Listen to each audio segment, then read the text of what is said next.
Boa noite, colecionadores. Boa noite.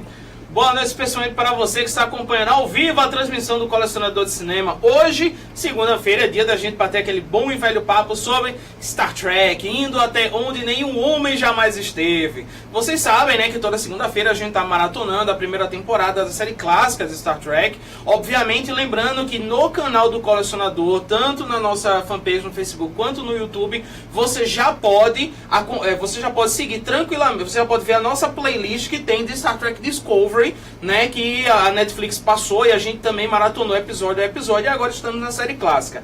Estão aqui as nossas mídias sociais, você já sabe, basta seguir o Colecionador de Cinema, tanto no Twitter, no Facebook, como no Instagram. Se você gosta de nos acompanhar no Facebook, lembre que transmitimos também para o Facebook, é só clicar no curtir e compartilhar esse vídeo, é muito importante seu compartilhamento. Não deixe, claro, de curtir a nossa fanpage e se tornar um seguidor. E se você gosta de acompanhar no YouTube, também transmitimos para o YouTube, clique no gostei e também compartilhe esse vídeo. Lembrando, é muito importante, se inscreva no canal e clique no sininho para receber as notificações. Hoje, né, estamos véspera de Vingadores Guerra Infinita. Eita, vai ser um grande... Olha, eu acho que, pelo que eu tô vendo, vai ser um dos melhores filmes do ano, viu? Vem a expectativa, já informações, já tem a segunda sala no Centerplex, a segunda sala já está quase lotada, por aí você tira a primeira sala, que é a sala 4, que é a maior de tudo, já completou, agora vem a segunda e o negócio vai ser uma pré-estreia gigantesca. Eu acredito que vai ser a maior bilheteria de toda a história. Eu acho que o primeiro final de semana vai ser de arrombar. Eu acredito que vai ser, sabe o quê? Eu tô achando que Vingadores Guerra Infinita vai chegar no nível de bilheteria de Avatar. Eu acho, pode ser também. Vai ser gigantesco, o negócio é gigantesco. Pode ser. Pode ser, mas hoje a gente não tá aqui para falar de Vingadores, hoje a gente tá para falar de Star Trek. Lembrando, gente, que se você quiser, você pode interagir conosco tanto no Facebook quanto no YouTube. Por favor, deixe seus comentários e o que é que vocês acharam dos episódios. Hoje a gente vai falar dos episódios número 16 e 17, né? Lembrando que a gente está acompanhando a cronologia da Netflix, porque se você acompanhar a cronologia, entre aspas, oficial, ela não inclui, a Netflix incluiu o episódio piloto, que os demais meios não colocam esse episódio piloto. Mas enfim... vamos lá, o senhor já pode colocar aí a chamadinha do episódio 16. Episódio 16, por ser um episódio bem viajado. Vamos lá, coloca aí o episódio 16. Olha aí, gente, o episódio 16. Título A Licença. Esse título é bem interessante. A Licença, título original Shuri Leave. Direção do Robert Sparrow. Não, esse não é o primeiro, esse não é o primeiro episódio que ele dirige, já tinha dirigido outro. Roteiro do Theodore Sturgeon. Estreou no dia 29 de dezembro de 1966. A data estelar é 3025.3. Cara, que episódio maluco, hein? Episódio maluco, mas interessante, né? Episódio maluco, mas interessante. Ele revela algumas coisas bem legais do universo de Star Trek. Por exemplo, que a própria equipe da Enterprise, realmente, às vezes eles fazem determinadas missões, determinados trabalhos que consumem semanas praticamente da equipe sem descanso, né? Tipo, você vê que tá todo mundo muito cansado, eles tinham vindo de uma missão, e exatamente o que motiva eles a entrar, né, nesse episódio é o fato deles estarem vindo de uma missão sem descanso nenhum. E aí o Dr. McCoy vai até esse planeta, né? Que eu não me lembro o nome dele, mas vai até esse planeta, e quando ele chega nesse planeta, ele descobre que é um planeta semelhante à Terra, tem várias características da Terra, mas coisas estranhas começam a acontecer. Por exemplo, McCoy vê o coelhinho da Alice no País das Maravilhas e vê a menininha, né, a Alice correndo atrás do coelho, e isso já é uma coisa bem interessante. E aí, o que é que você achou do episódio? Rapaz, é interessante como eles tratam, como é que dizer, esse episódio. Ou seja, de repente você está num planeta que as pessoas começam a ter alucinações, de repente você fica numa dúvida, o que está acontecendo, né? Então ele mostra ali que na realidade eles foram para um planeta onde que era considerado um parque de diversão. Exatamente. Então o que é que acontece? Ou seja, as pessoas que vão para ali, o que ela trouxer na mente dos seus desejos vai se realizar ali, ou por bem ou por mal.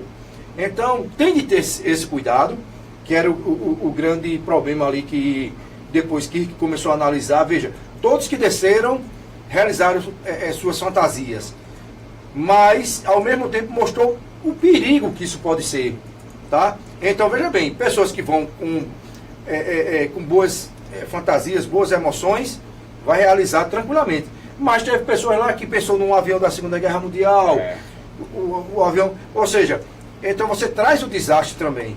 Então ali deixa uma interrogação muito grande ali, ou seja, quantas pessoas vão descer aqui, naquele planeta, e quantas pessoas com cabeças diferentes e sonhos diferentes de se realizar. O perigo que pode acontecer. Não, e você vê também, tipo, o ser humano não está preparado para lidar com os próprios desejos, né? Que é meio que isso que o episódio acaba passando pra gente. Tipo, cada tripulante, quer dizer, são o quê? São 4 pessoas, né? Isso, 4 tripulantes que descem, Kirk, McCoy, que eles chamam de nome diferente, as mulheres, enfim, tem uma mulher, não, tem 2 mulheres e tem mais um. Aí você vê que é isso, tipo, o ser humano não está preparado para lidar exatamente com aquilo que ele deseja, né? Por exemplo, o Kirk, ele tem um desejo de uma coisa também interessante do Kirk, que a gente está muito acostumado a ver o Kirk ao longo da série como um cara muito bem resolvido, um capitão que sempre parece que sabe tomar as decisões corretas, mas por outro lado você vê, por exemplo, o Kirk contando pra gente que na época da academia ele sofria bullying de um outro colega que não deixava ele em paz. Ele até revela pro Dr. McCoy, olha, Magro, se você me vê assim hoje, na verdade, na época da academia, eu não era tão confiante assim, né? Eu não era um cara tão decidido assim. Então eu sofri assim com esse amigo que fazia muitas brincadeiras e nunca tinha limite. Então é interessante a gente conhecer também esse outro lado do Kirk, da mesma forma que a gente, por exemplo, acaba conhecendo o outro lado do McCoy, que é o McCoy mulherengo. Ele é um tremendo de um mulherengo também. É tanto que ele volta com 2 mulheres, né? Exatamente. E a outra, não é Alferes é outro cara. Cara, a ordenança chega e faz, o que é essa 2 mulheres? Não, é porque eu tava num bordel, no cabaré, que eu lembrei no cabaré, e eu lembrei de 2 mulheres, olha essa aqui. E tem outra coisa também interessante, por exemplo, você vê que o Spock, ele consegue reagir bem, como ele tem o controle da mente dele. Não teve nenhuma emoção, então nenhuma emoção, nenhum sonho. Exatamente, então nenhum desejo do Spock acabou transparecendo, o que você vê que é uma vantagem para ele ter esse controle emocional. Mas como você disse, ao mesmo tempo, pequenos desejos ou pequenas coisas acabam despertando. Agora, claro, o episódio ele é muito interessante em vários aspectos. Tem uma cena mesmo que um dos tripulantes faz uma alusão, ele imagina um tigre, e aí o tigre surge, e se você prestar muita atenção, o tigre está acorrentado. Você vê a corrente do tigre para não botar a vida dos atores em risco, né? Hoje não, hoje a gente teria toda uma questão de computação gráfica. Não, e hoje tem tigres que são treinados para isso, tipo de ensinação, né? Isso. E fora a computação gráfica, como você disse. Então, assim, é um episódio, eu achei um episódio bem interessante. Ele revela, eu acho que é um episódio que serve muito pra gente enxergar um pouco mais dos outros personagens, mesmo, como eu disse, mesmo o Spock, que a gente não vê muita coisa dele, mas ele nos apresenta alguma coisa, que é o fato disso, ele tem tanto controle das emoções, que os desejos dele não escapam. Importante, acho que a segunda-feira passada a gente estava aqui comentando que o episódio da segunda-feira passada revelou que sim, existem navezinhas dentro da Enterprise e tal. E nesse episódio esqueceram de novo dessas naves, né? Ninguém lembra, quando precisa, ninguém lembra das naves. Lembra que a gente tinha debatido aqui e você achava que não tinha nave. Aí naquele episódio que foi do pessoal daquela turma teatral, aí foi quando Kirk falou que ali estavam as naves auxiliares da Enterprise, e nessa mostrou eles saindo. E veja que interessante, naquela época já usava uma computação gráfica, que era complexo. Você fazia a computação gráfica abrindo ali, a navezinha saindo de dentro. Sim. Tem falhas? Tem. Comparadas de hoje, realmente é um videogame do passado. Mas na época era o que tinha de mais sofisticado. Sim, era o que tinha de mais sofisticado. Mais sofisticado. Sim, vamos dar boa noite para Kézia. Kézia nos boa noite, Kézia. Boa noite, Kézia. Deixa eu ver se é só a Kézia que tá aqui. Pra não... Sim, boa noite, Kézia. Então é isso, gente. É um episódio muito bacana, muito divertido. É bem viajado, mas acho que vale muito a pena, né? Vamos lá, vamos pro próximo episódio de Star Trek. Próximo episódio 17. Esse é bem interessante. Esse tem algumas coisas pra gente analisar. Vamos lá, episódio número 17, o primeiro comando, né? The Galileo 7, direção do Robert Guinness e roteiro do Oliver Crawford. Estreou no dia 5 de janeiro de 1967, ou seja, esse já foi no ano seguinte. A data estrela dele é 28/21.5. Cara, que episódio interessante, hein? Eu achei muito, porque é um episódio que ele constrói muito o Spock pra gente. Se a gente tinha algumas coisas a serem compreendidas sobre o Spock, eu acho que esse episódio ele solidifica várias questões. Por exemplo, uma coisa que eu estava notando em relação a esse episódio é que eu entendi, pelo menos eu entendi uma coisa. Não importa o que aconteça, o Spock sempre vai ser um alienígena para os humanos. Vai. Por mais que os humanos, por mais que Spock se destaque dentro da Enterprise, por mais que ele seja importante para a nave, por mais que ele galgue posições e tenha uma amizade fortíssima com o próprio capitão da nave, e ele se prove capaz e extremamente importante para a função que ele exerce, mas como oficial de ciências, mas você vê que ele sempre vai ser um alienígena. Se os ânimos... se as pessoas sentirem uma certa pressão, se os ânimos ficarem meio que a flor da pele, você vê que é o momento que a gente quer colocar o Spock no lugar dele. Porque você viu naquele episódio você viu naquele episódio dos Romulanos. Certo. Que tava tudo bem. Até que viram os Romulanos e todo mundo ficou olhando para Spock. Ou seja, cara... O ser humano é incrível, assim, por mais que a gente note que o ser ele ajuda a gente, tudo bem, Star Trek já tem um histórico com os vulcanos, porque em Star Trek Enterprise, eu já acho que eu já falei isso aqui, quem apresenta essa tecnologia de viajar em dobra espacial são os vulcanos. São os vulcanos que fazem com que a humanidade avance desse salto científico para poder fazer as viagens em dobra. Mas, ao mesmo tempo, a humanidade tem uma raiva dos vulcanos, porque são os vulcanos que também atrasaram o desenvolvimento dessa tecnologia em 300 anos. Porque os vulcanos tinham aquele medo de saber se os seres humanos estavam prontos ou não para esse tipo de salto, né, tecnológico. Então, assim, é interessante você perceber, num episódio como esse, isso acontece. Por exemplo, o cara tá lá, ele é o comandante, mas todo mundo começa a encrencar com ele. Ninguém apresenta uma solução, mas todo mundo só pega no pé do Spock. Então, claro, outra coisa que é interessante nesse episódio é a gente ver a mente do Spock funcionando. Tipo, a gente já tinha visto esse negócio, eu sou racional, eu sou 100% lógica, mas aqui a gente vê Spock pensando 100% ao longo do episódio no seu raciocínio lógico, a ponto de nós temos ele provando que até a ilógica é lógica. É lógica. Até para ele chegar na coisa ilógica, ele faz o cálculo. Ele significa que ele teve que tomar uma atitude lógica para chegar numa atitude ilógica. É bem interessante. Agora, cara, sabe uma coisa que me impressionou nesse episódio? Claro, depois eles estragam isso, mas os gigantes que tem nesse planeta, por exemplo, porque eles não tinham tecnologia para fazer... pessoas grandes, né, e tal. Isso. Então o que acontece? É muito interessante porque no começo a gente fica sabendo do tamanho do povo pelos armamentos que eles vão jogando. Então é uma flecha deste tamanho, uma lança deste tamanho.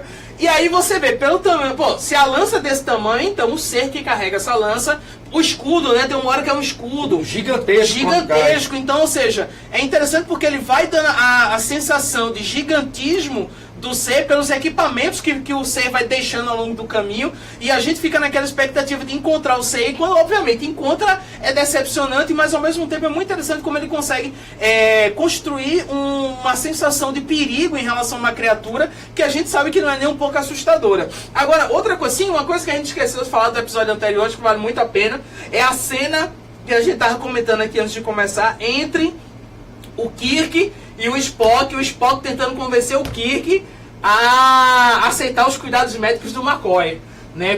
Quando ele usa, porque o Spock ele fala o seguinte: o Kirk não quer descansar, o Kirk é o único da nave que não se sente no direito, como o próprio capitão, ele não se sente no direito de descansar. E aí o Spock chega e joga uma conversinha e faz assim: capitão, existe um tripulante nessa nave que está desobedecendo as ordens médicas, ele está colocando a missão em risco, ele anda muito irritadiço. Aí que ele faz? Não, as ordens médicas são mais importantes do que as ordens do capitão. Quem é este tripulante, e porque sabendo o nome dele, manda imediatamente ele seguir as ordens. Ele não pode sacatar as ordens médicas. Aí Spock faz, o nome dele é James Kirk. Pega Kirk pelo pé. A cara de Kirk é ótima, tipo. Aí o legal é a resposta de Spock. Bom descanso, capitão. Encerra por aí a conversa. Só avisando ao pessoal que a nossa conexão com o YouTube caiu. Eu estou refazendo ela agora de novo. Quem quiser pode acompanhar aí, quem estiver acompanhando pelo Facebook, está tudo ok, certo? Mas houve uma instabilidade aqui no YouTube e a gente está refazendo a conexão com o YouTube. Certo. Não, e aí, gente, como eu disse, esse episódio é muito interessante porque a gente vai ver um crescimento muito grande do próprio Spock. Obviamente que a gente vê a maneira como os humanos lidam com ele, com o fato dele ser um alienígena. Eles sempre, como eu disse, eles sempre serão alienígenas. Isso esse episódio deixa bem claro. Mesmo quando Spock está tomando as atitudes corretas, você percebe que, infelizmente, o ser humano toma as atitudes ligadas ao que a gente tomaria. Por exemplo, tem uma cena mesmo que um dos tripulantes é ferido mortalmente. E aí, obviamente, a equipe quer fazer um enterro para ele. E Spock não vê lógica em fazer o enterro porque eles têm uma preocupação muito maior em consertar a nave. Exatamente, ele estava mais preocupado em sair dali rapidamente, porque sabia que a Enterprise tinha um prazo ali para sair de órbita e seguir o seu rumo. Isso. E ao mesmo tempo o perigo que estava correndo ali com aquela civilização agressiva, vamos dizer, aqueles monstros ali dentro da coisa. Então, tecnicamente, a CS, bicho, a gente não pode perder tempo não.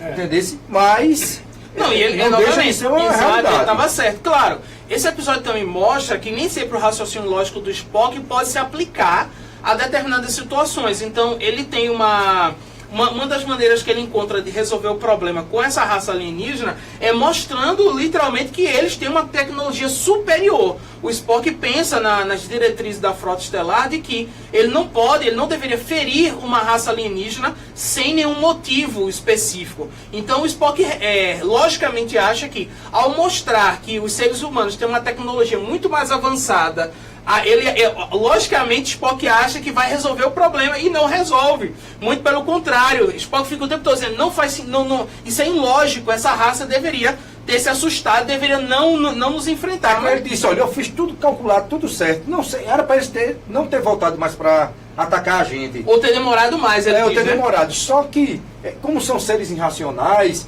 ou até racionais mesmo, não existe aquela conta 2 mais 2 é igual a 4 com seres humanos ou com outros seres alienígenas. Então, tecnicamente, ali, se fosse uma equação em cima de uma nave estelar de equipamentos, a conta teria de bater. Aí foi onde Spock começou a analisar que ele tem hora que ele vai ter que tomar decisões como ser humano, a parte humana dele. E a parte humana dele é agir da forma ilógica para ele. É aquele conflito que fica dentro de Spock. Tem uma hora que a nave, eles conseguem fazer com os phaser a nave decolar, quando entra em órbita, aí ele viu que ia demorar muito para dar a volta ao planeta, ele jogou, descarregou o combustível, na hora que o combustível atingiu o espaço, inflamou e pegou fogo e deu o impulso. Isso. E que foi o que James Kirk, quando a nave Enterprise já ia embora a caminho, conseguiu detectar. Aí McCoy disse, olha, tá vendo? Foi uma decisão ilógica, todo mundo aqui vai morrer. Mas que funcionou. Ele disse, agora você pensou como ser humano. Sim, boa noite, meu amor. E boa noite, cheira-chave. Boa noite, meu amor. Não só é interessante porque, por exemplo, a gente tem que lembrar isso, o Spock ele é meio humano, né? Isso, meio humano, meio vulcano, diferente da Burnham da Star Trek Discovery, que ela é uma humana criada por vulcanos. É diferente. E aí eu fico analisando uma coisa. Então, ela jamais vai ter a lógica de um vulcano. Não vai. Não é? Ela não consegue. Era para ela ter a metade da lógica como um vulcano. Isso. E ela é insegura demais.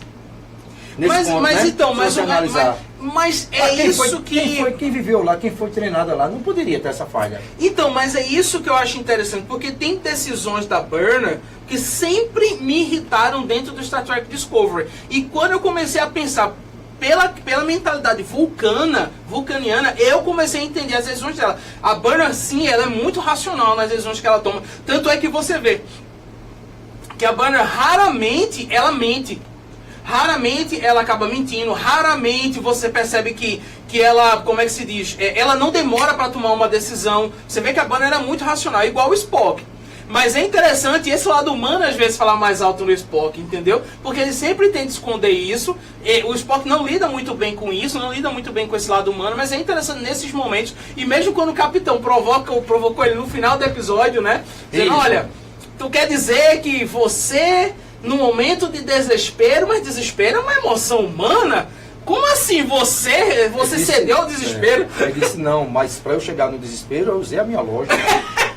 Essa lógica para chegar no desespero, exatamente. Quando eu fiz o cálculo disse que eu tinha que entrar no desespero. Exatamente. Se você é teimoso, ele sou. Precisa aprontar. Mas é isso que eu digo. Ou seja, por incrível que pareça, você assistindo essa série clássica, você consegue comparar perfis desse período com o perfil de hoje de uma Discovery. Sim. E você nota que às vezes, se o cara hoje tentar ser um pouco distante daquilo, vai lhe incomodar. O Spock da série clássica, ele é mais lógico do que o da série Discovery. Sim, verdade. Ele impõe mais respeito, ele é mais, como é que eu posso dizer, mais cirrudo, assim, ele é mais... Não, peraí, o Spock da Discovery, mas a Discovery... Não, o Spock da clássica, certo, ele é mais sério do que o Spock da Discovery. No caso. Não, na Discovery não tem... Discovery não. Da que saiu nos cinemas. Sim, entendi. Aquele arco do cinema. O arco do cinema, essas duas teve aí da Star Trek, além da escuridão e o outro. O comportamento de Spock é muito mais sério. Ele é mais, assim, dentro de quase um comandante, quase um capitão, né? Não, mas por exemplo, é interessante a gente ver a evolução do Spock. Tem um dos filmes de Star Trek que de Jornada nas Estrelas, no caso, que eles vêm pra Terra. Não sei se você lembra desse filme. Lembro. Lembra que ele vem pra Terra? Aí no final... Se eu não me engano é pra salvar as baleias, uma coisa assim. Não, eles precisam do som das baleias pra fazer, não sei o quê. Pra emitar um sinal que é um negócio que vem pra destruir a Terra. E que é isso que eu digo, elas estão emitindo e esse negócio tá vindo como se estivesse pedindo socorro pra destruir a Terra. Mas aí é interessante, porque no final desse episódio... eles são devolvidos na Enterprise e tal. Aí o Capitão Kirk faz, e aí? O que a gente faz agora? Aí o Spock faz, se eu fosse humano, eu mandaria tudo pro inferno. Mas como eu não sou humano, entendeu? Eu jamais faria isso. Então assim, ele usou de uma falácia para dizer o que é que ele quer fazer, entendeu? Então é interessante a gente acompanhar o crescimento do Spock, o amadurecimento dele, e é muito bonito assim você ver como o Leonard Nimoy consegue impor ao personagem toda uma identidade própria, tipo, até a própria maneira que ele franze o ser, ele é muito particular. Por exemplo, tem um momento mesmo, né, que ele vai enfrentar as criaturas, ele faz assim: eu estou curioso em relação... As criaturas acabaram de matar um dos tripulantes. Eu estou curioso em relação a essas criaturas. Eu vou lá ver o que aconteceu com o cara, entendeu? Então, assim, ele tem todo o... É muito interessante a maneira como o Spock se comporta, analisa os fatos. Eu gostei muito, cara. É um episódio muito interessante. Muito, muito interessante mesmo. Como sempre, né? Sempre um episódio muito bom. E é isso, pessoal. Eu acho que finalizamos aqui, então, a nossa análise de hoje desses dois episódios. Segunda-feira segunda-feira que vem a gente nós ainda estaremos na segunda-feira, dia 30, né? Nós ainda estaremos aqui para bater um papo com vocês sobre Star Trek, mas na semana seguinte haverá uma mudança de dias aí, e já a gente explica por quê, depois a gente explica por quê. Vai haver um acréscimo na grade do Colecionador de Cinema, novos e uma alteração também de horário. Sim, exatamente. O estreia da semana, né? Isso. Ah, sim, bem lembrado. Lembrando que nesta semana, a partir dessa semana, o estreia da semana volta a ser pela manhã, tá certo? Questões minhas de professor, eu tô trabalhando demais. À noite, fazer o quê? E aí, a partir de 9 horas da manhã, a gente vai estar aqui para bater um papo com vocês, como sempre, para apresentar as estreias dessa semana, que obviamente eu escolhi, todo mundo já sabe, a Vingadores Guerra Infinita, que a gente tem a live especial no domingo, com todos os convidados que puderem vir, para a gente bater um papo gigantesco sobre esse filme maravilhoso que estreia na quinta-feira. Então é isso. Nos vemos oficialmente para falar de Star Trek, nos vemos de hoje a 8, tá? Nos vemos dia 30 de abril, segunda-feira que vem. E oficialmente mesmo nos vemos quinta-feira, de 9 horas da manhã, para falar do estreia da semana. É isso aí, gente. Vida longa e próspera e até quinta. Até quinta-feira.